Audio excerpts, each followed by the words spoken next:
तो आज की इस वीडियो में हम ये पढ़ने वाले हैं आयात निर्यात में प्रयोग होने वाले प्रमुख जो प्रलेख हैं उनका यूज़ किया जाता है। अब पहला जो है इसमें आयात किसे कहते हैं और निर्यात किसे कहते हैं। आयात जब हम किसी विदेश से कोई भी गुड्स या सर्विस को बुलवाते हैं, जैसे कि मैंने आपको पेट्रोल और डीजल का उदाहरण दिया था कि हम क्या करते हैं, सऊदी अरब से, ईरान से और अमेरिका से बुला लेते हैं क्योंकि हमारे देश में जो चीज़ नहीं पाई जाती है। तो जो चीज़ हमारे देश में नहीं पाई जा रही है उसको हम विदेश से बुला रहे हैं, तो वो आ रहा है। आना यानी आयात, आ से आना, आ से आयात। अब बचा क्या, निर्यात। तो हमारे देश में जो ज़्यादा है, जैसे मैंने बताया था राइस यानी चावल, हमारे देश में चावल का उत्पादन ज़्यादा होता है। तो हमने क्या किया, 100 कुंटल दूसरे देशों को बेच दिया। तो ये बेचना क्या कहलाएगा, तो ये बेचना क्या कहलाएगा, निर्यात। जैसे मैंने चावल का आपको एग्जाम्पल बहुत अच्छे से समझाया। अपने देश की कोई चीज़ विदेश में बेची जाती है, विदेश में भेजा जाता है और वहाँ से फिर पैसा मिलेगा, तो इसे निर्यात करेंगे। आ रहा है, आ से आना, आ से आयात। निर्यात यानी यहाँ से भेजना। अब इनके प्रयोग में होने वाले प्रलेख, प्रलेख किसे कहते हैं। जैसे आपका एक रजिस्टर है जिसमें आपने नोटबुक में आपके सारे क्वेश्चन आंसर लिखे हुए हैं, ये भी एक तरीके का प्रलेख है। आपके घर में बिजली का बिल आता है, वो भी क्या है, एक तरीके का प्रलेख है। आपके घर में नल का, जिसके घर नल कनेक्शन है, उसका बिल आता है, ये भी एक तरीके का क्या है, प्रलेख है। ठीक इसी तरीके से जब हम आयात और निर्यात करते हैं तो ये ऐसे नहीं हो जाएगा आयात निर्यात, उसके भी कुछ बिल होंगे, उसका भी कुछ रसीद आपको मिलेगी, रिसिप्ट मिलेगी, उसको संभाल के रखना पड़ता है। जैसे पहले दिया है आदेश पत्र, यहाँ से क्वेश्चन आता है आदेश पत्र क्या है। तो आदेश पत्र के बारे में सीखते हैं हम। विदेश से माल मंगवाने के लिए जब आयातकर्ता प्रत्यक्ष रूप से विदेशी जो उत्पादक है को ऑर्डर देता है, उसे आदेश पत्र कहते हैं। मान लीजिए एक उत्पादक है, ये जो लड़का है शिवेश, ये क्या है, एक उत्पादक है, शिवेश कंपनी लिमिटेड, ये एक उत्पादक का काम करता है और ये कई तरीके की पेंसिल, पेन, रबड़, कटर ये बनाने का काम करता है। अब आपको इससे चाहिए, आपने कहा यार हमको 100 रबड़ चाहिए, 100 कटर चाहिए और 100 पेंसिल का ऑर्डर देना है। तो आपने डायरेक्ट इसको फ़ोन लगाया और डायरेक्ट क्या बोला, हेलो मुझे इस तारीख को आपकी जो कंपनी है शिवेश कंपनी लिमिटेड, इससे मुझे माल चाहिए। इसने कहा ठीक है, कितना माल चाहिए, तो क्वांटिटी लिख दी कि 100 रबर चाहिए, 100 कटर चाहिए और 100 पेन वगैरह हमको चाहिए। ये ऑर्डर उसने लिख लिया। अब क्या होगा, अगले महीने की यानी फरवरी की 1 तारीख को डेट आई थी कि फरवरी की 1 तारीख तक आप पहुंचा दीजिए। तो वो डेट लिख कर भेजेगा कि इस एड्रेस पे, एड्रेस यानी पता आपका, इस देश में, जिस देश में जैसे इंडिया में हमको ये पहुँचाना है, ऐसा लिख कर वो भेज देगा। तो ये क्या कहला रहा है, आदेश पत्र। क्या कहलाएगा, आदेश पत्र। आई बात समझ में। हमने उसको ऑर्डर दिया है, क्या दिया है, ऑर्डर। ऑर्डर में क्या क्या चीज़ें लिखी हैं हमने, कौन से उत्पादक का नाम क्या है और किससे हम बुला रहे हैं और कितना सामान हमको चाहिए, क्वांटिटी उसकी है ना, उसकी संख्या, ये कहलाएगा आदेश पत्र। अब इसके बाद आता है इंडेंट। इंडेंट को इंडेंट ही कहते हैं। इंडेंट का मतलब मैं समझाता हूँ हिंदी में भी और इंग्लिश में भी। जैसे बैंक, बैंक को इंग्लिश में क्या बोलेंगे, बैंक। बैंक को हिंदी में क्या बोलेंगे, बैंक, बैंक बोलते हैं, है ना।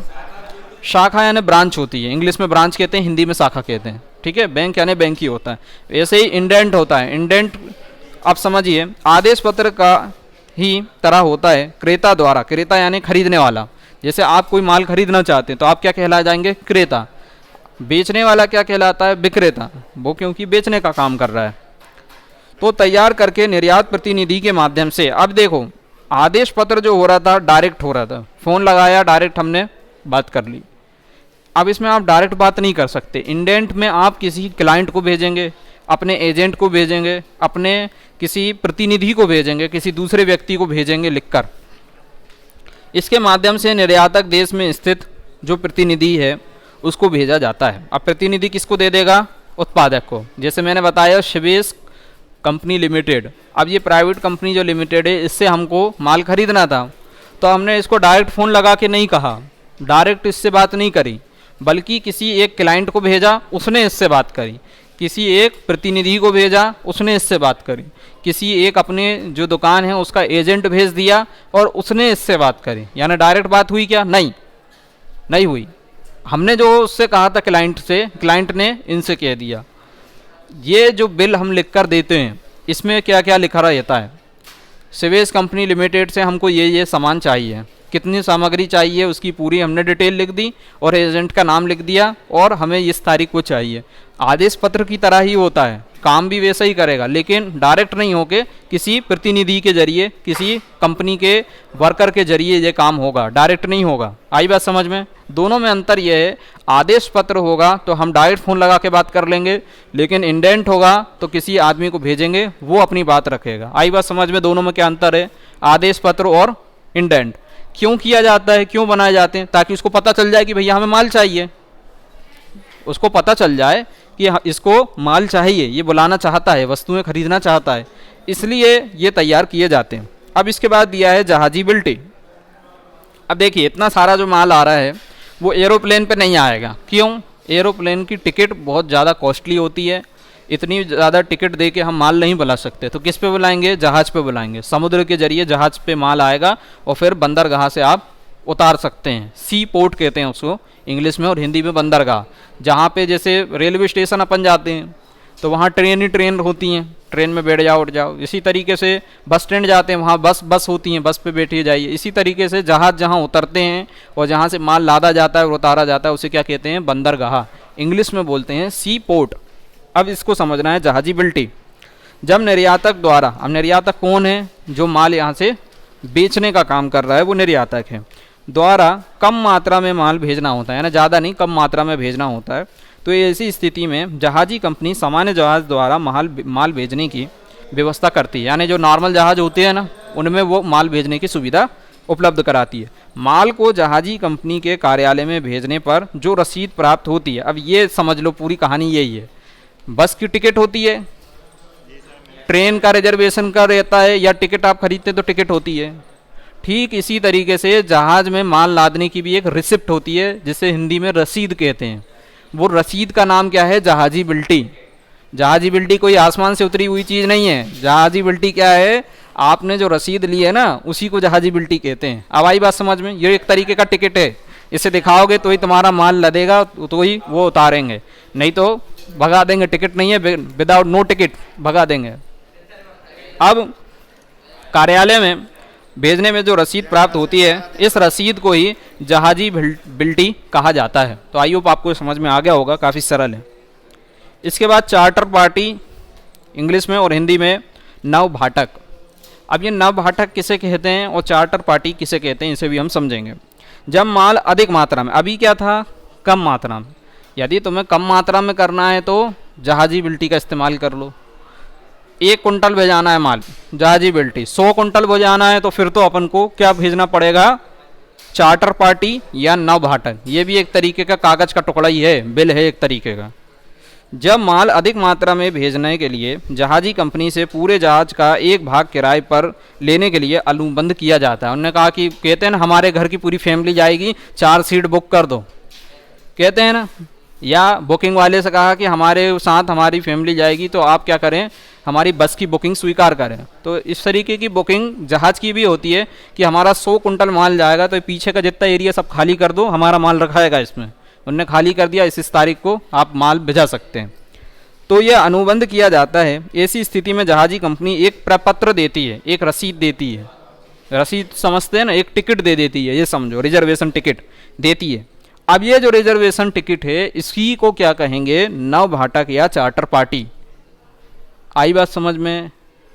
रिजर्वेशन करा के कभी ट्रेन में गए होगे तो वहाँ पे आपने रिजर्व कर ली होगी, 10 सीट चाहिए तो 10 सीट, 2 सीट चाहिए तो 2 सीट, जितनी आपने खाली कराई है बदले में आपको रिजर्वेशन की टिकट मिलती है, तो उसे क्या बोलते हैं? Reservation ticket. अब ये जो टिकट नहीं कहेंगे, इसको क्या कहेंगे? नव भाटक, जो जहाज़ के संबंध में कही जा रही है।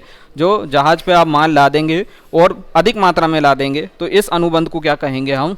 जो प्रपत्र हमको दे रहा है, जहाजी कंपनी देती है, इसे क्या कहा जाएगा? नव भाटक या चार्टर पार्टी। आई बात समझ में?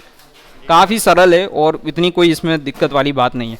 एक होती है कप्तान रसीद। अब देखो, ट्रेन चलाने वाले को क्या कहते हैं? Loco pilot. एरोप्लेन चलाने वाले को क्या बोलते हैं? पायलट। बस चलाने वाले को ड्राइवर। ठीक इसी तरीके से कप्तान किसे कहेंगे? जो जहाज़ को कंट्रोल कर रहा है, किस दिशा में मोड़ना है, कहाँ उतारना है माल, कहाँ छोड़ना है, लंगर कहाँ डालना है। एक आंख वाला भी हो सकता है, 2 आंख वाला भी हो सकता है, ऐसी कोई बात नहीं है, लेकिन उसे कहते हैं जहाज का कप्तान। जहाज का कप्तान रहता है। अब इसकी कप्तान की रसीद क्या है वो देखना है। जब माल जहाज में रख दिया जाता है, अब आप गए, आपने माल जहाज में रख दिया, माल जहाज में रखा चुका है, तो जहाज का कप्तान निर्यातकों को माल प्राप्ति की रसीद देता है कि हमें माल प्राप्त हो गया, ये लो रसीद, एक प्रूफ हो गया कि आपने हमारे सुपुर्द कर दिया है माल। उसने जहाज कप्तान ने किसको रसीद दी? जिसने निर्यात करना चाहता था उस व्यक्ति को। अब किसने दी? कप्तान ने जो रसीद दी है वो कप्तान रसीद कहलाई है। किसको दी है? निर्यातक को। आप गए, आपने कहा यार मुझे अमेरिका माल भेजना है, अब उसने आपको एक रसीद दे दी, कप्तान ने ये रसीद संभाल के रखो। रसीद में क्या क्या लिखा रहेगा? आपका माल कितना है, आपके माल का नाम क्या है, जैसे चावल है तो चावल, 100 कुंटल है तो 100 कुंटल लिख देगा, कौन सी जगह से जा रहा है, इंडिया से, कहाँ पहुँचाना है, अमेरिका, ये सारी बात उसमें लिखी रहेगी और कप्तान आपको रसीद दे देगा। तो कप्तान ने जो रसीद आपको दी है ये रसीद क्या कहलाएगी? कप्तान रसीद। काफ़ी सरल है और 5 पॉइंट काफ़ी डीप नॉलेज के साथ क्लियर करें। इसी तरीके की वीडियो पाने के लिए चैनल को सब्सक्राइब करें, लाइक करें, ज़्यादा से ज़्यादा इसको शेयर करें।